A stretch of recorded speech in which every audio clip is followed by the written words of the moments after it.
Hey guys, Steve again with StarquestParts.net. I removed this entire rear end out of this 88 here, same for all years. But basically, I wanted to show you guys while I have it out. I don't have anybody else to help film me today, so I'm just going to do it like this.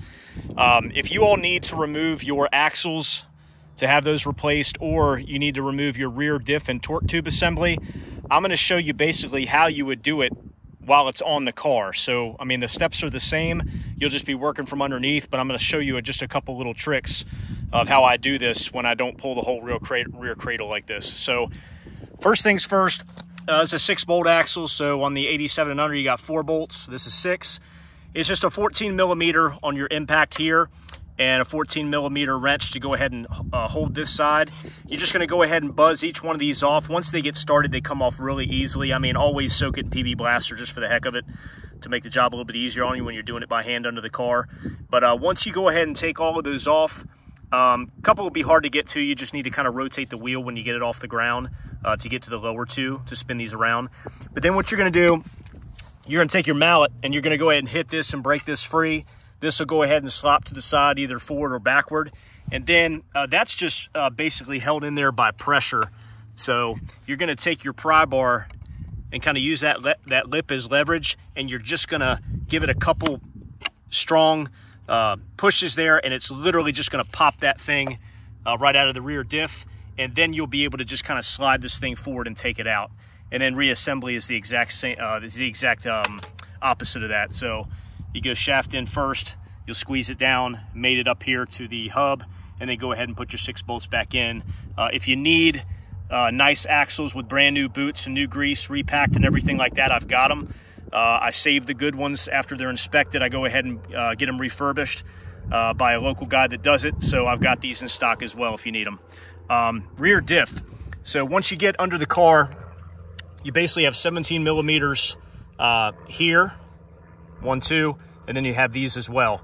You want to do these first just to get these covers off, kind of silly covers that then will allow you to go ahead and get your extension and to get these. So literally, to pull a diff and a torque tube, it's 4 17 millimeters. And then these can be a little bit pesky to get to from the top. Again, I'm speaking from when you're under the car.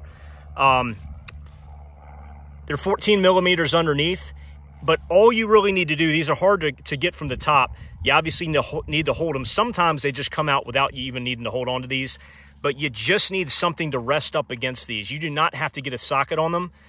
Every time I've removed these, when you start to undo them from underneath, this will obviously spin, but I've just needed to get basically the corner of a wrench to rest up against the side of these, and it'll go ahead and let them buzz off. You do not need to get a wrench on them, and it's actually really hard to do that. You can get 1 or 2 of them fairly decent, but then the other couple fight you because of just how they're positioned under the car. So just get something. I've even had my finger be able to do it at times, but those are really easy to get off. So 4 bolts there where it connects to this cross member, and then your 4 17s there, and then that whole assembly will come out backwards. And it's a little bit of finagling to get it out, but you can do it. So again, axles, diff and torque tube.